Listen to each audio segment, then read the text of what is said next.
तीरवासिन्यै नमः। ॐ निप्रत्ययविशेषज्ञायै नमः। ॐ यन्त्राकृतिविराजितायै नमः। ॐ भद्रपादप्रियायै नमः। ॐ गोविन्दपदगामिन्यै नमः। ॐ देवर्षिगणसंस्तुत्यायै नमः।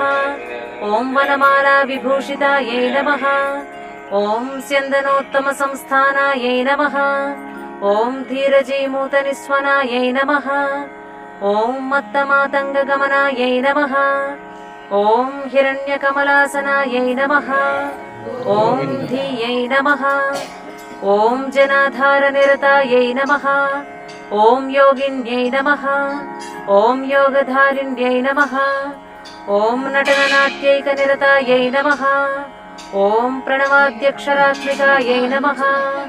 ॐ चोरचारक्रियासक्तायै नमः। ॐ